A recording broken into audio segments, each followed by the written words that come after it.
Amin'ny mahafetim-pirenena azy izay mifanindry andalana amin'ny fetin'ny filohandahy ihany koa ny matso lehibe no nentina nandravahana ny fotoana. Namakilalay tamin'izany ry zareo avy amin'ny kompanian'ny zandarmeria pirenena Moramanga, Andilamena ary Ambatondrazaka. Ny kapiteny Randriambovonjy Jean Bruno no nitarika ny matso. Nitarika sy nandravaka ny matso ihany koa ireo mpianatra rehetra eto an-tampon-tanàna Ambatondrazaka na miankina na tsy miankina amin'ny fanjakana. Tazana nandray anjara ihany koa ireo piasa avy amin'ny faritra Alotra Mangoro sy ny avy amin'ny commune urbaine Ambatondrazaka. Tsy diso anjara ny piasa avy amin'ny fobe-paritra eto Alotra Mangoro.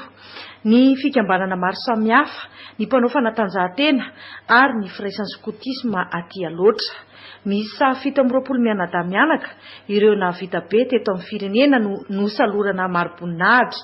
Ny iray teo amin'ny Grand Croix 2e classe, ny roa napetraka teo amin'ny laharan'ny Grand Officier de l'Ordre National, ny roa Officier de l'Ordre National ary ny maro anisa tamin'izy ireo napetraka teo amin'ny laharan'ny Chevalier de l'Ordre National. Ny falevanja tanteraka ny vahoaka ny aliny 520 jona teo am-panarahana ny afomanga izay naharitra 30 minitra teo. Tomefoy olona ihany koa ny arabe lehibe teto an-tampon-tanàna nanaraka ny la retraite au flambeau izay notariny ny fitsoka mizika ny mandray.